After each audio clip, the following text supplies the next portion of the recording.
मैं doctor CL महावर BA third year की छात्राओं को नाटक और एकांकी में अंतर बताने जा रहा हूँ। ध्यान से सुनिए।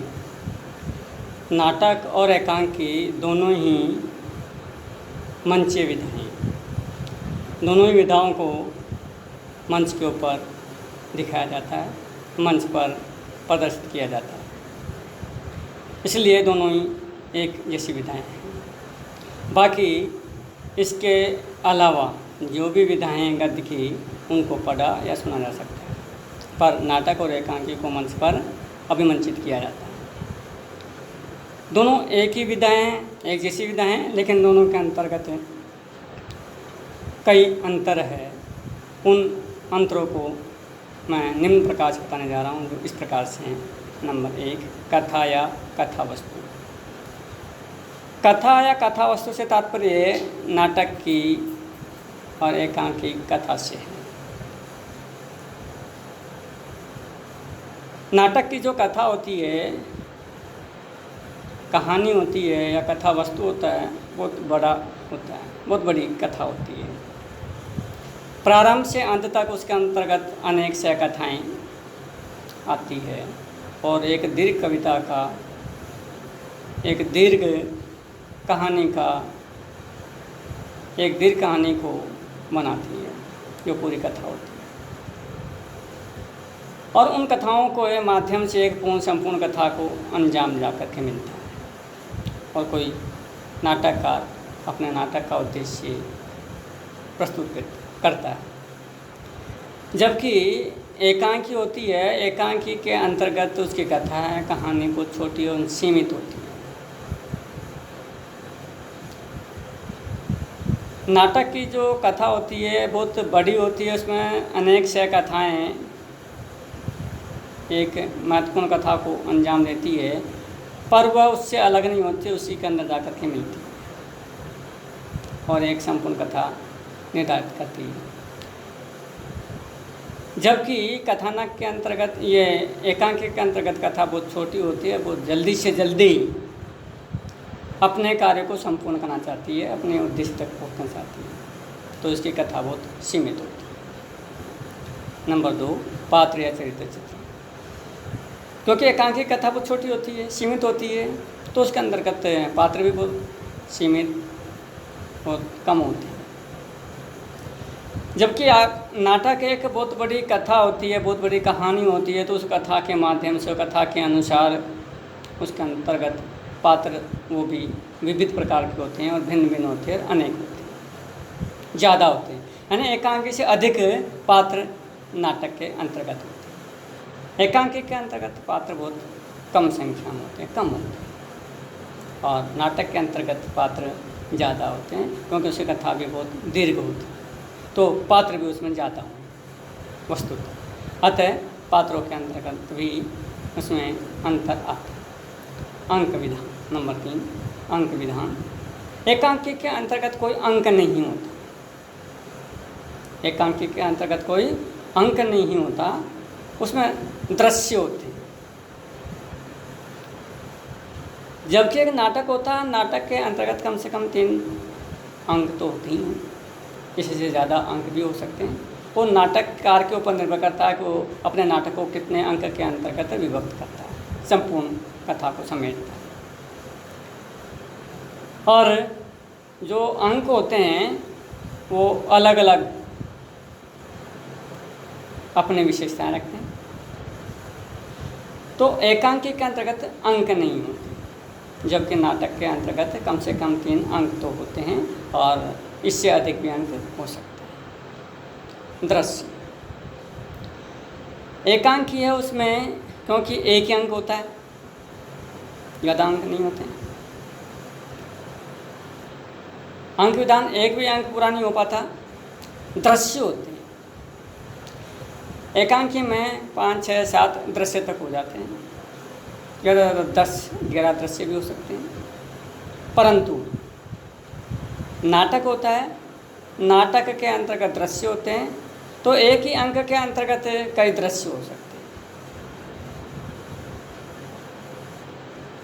हैं। एक अंक के अंतर्गत 7-8 दृश्य से लेकर 10-12 दृश्य भी हो सकते हैं। तो एक नाटक के अंतर्गत कई सारे दृश्य होते हैं, जबकि एक एकांकी के अंतर्गत सीमित दृश्य होते हैं। 4-5 से लेकर 7-8-9-10 तक दृश्य हो सकते हैं, परंतु नाटक के अंतर्गत इससे कई गुना, 3-4-5-6 गुना, बल्कि इससे ज़्यादा गुना दृश्य होते हैं। और दृश्य विविध रूप लिए हुए होते हैं। एकांकी में तो एक ही स्थान का, एक ही दृश्य के अंतर्गत पूरी एकांकी को समाप्त की जा सकती है, क्योंकि वो एक ही दृश्य के एक ही स्थान पर होती है। जबकि नाटक होता है, उसके अनेक अंक होते हैं, अंकों के अनेक दृश्य होते हैं। उन दृश्यों के आधार पर, एक दृश्य के आधार पर अंक को संपूर्ण नहीं किया जा सकता। अतः नाटक में दृश्य विविध होते हैं और अंक भी विविध होते हैं, इसलिए नाटक के अंतर्गत दृश्य और अंक बहुत ज़्यादा होते हैं। समय की जब बात करते हैं तो समय, क्योंकि नाटक को देखने के लिए, नाटक को खेलने के लिए समझ चाहिए, लेकिन आज के वर्तमान युग में देखें तो व्यक्ति के पास समय ही नहीं बचा।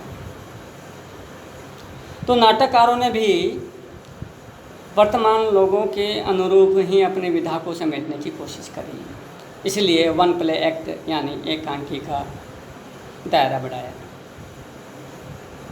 क्योंकि एकांकी मुश्किल से आधा घंटा, पौन घंटा, 1 घंटा तक, ज़्यादा से ज़्यादा 1 घंटा होती है, बल्कि 15-20 मिनट से लेकर के 25-30-45 मिनट तक की एकांकी होती है। ज़्यादा से ज़्यादा समय होता है इसके अंदर 45 मिनट तक, या 45 मिनट मुश्किल से होता है। उसमें अपनी सारी कथा संपूर्ण हो जाती है और अपना उद्देश्य तक बता देती है, अपना उद्देश्य सीमित उसमें हो जाता है उस कथा के अंतर्गत। तो समय बहुत कम समय लगा, तो लोगों को, आज के लोगों को कम समय के अंतर्गत, कम समय में अपना उद्देश्य देख लें, अपना मनोरंजन कर लें, ऐसी चीज़ें चाहिए, ऐसी विधा से। जबकि नाटक होता है, नाटक के अंतर्गत कई अंक होते हैं, कई दृश्य होते हैं, तो उसमें समय ज़्यादा लगता है, कथा बहुत बड़ी होती है और कम से कम 2.5-3 घंटे नाटक को देखने में लगते हैं। एक संपूर्ण नाटक को देखने के लिए, एक संपूर्ण नाटक को खेलने के लिए कम से कम 2.5-3 घंटे चाहिए। तो लोगों के पास इतना समय नहीं है अगर नाटक को पूरा 2-2.5-3 घंटे दे सकें। नाटक का दर्शकों के लिए आजकल समय बचा नहीं, तो सोचते हैं कि मेरा कम से कम समय में मैं ज़्यादा से ज़्यादा या कुछ मनोरंजन कर लूँ। इसलिए लोग बागों का नाटक की तरफ से रुझान दूर होने लग गया, क्योंकि उनके पास समय नहीं था देखने के लिए, सुनने के लिए।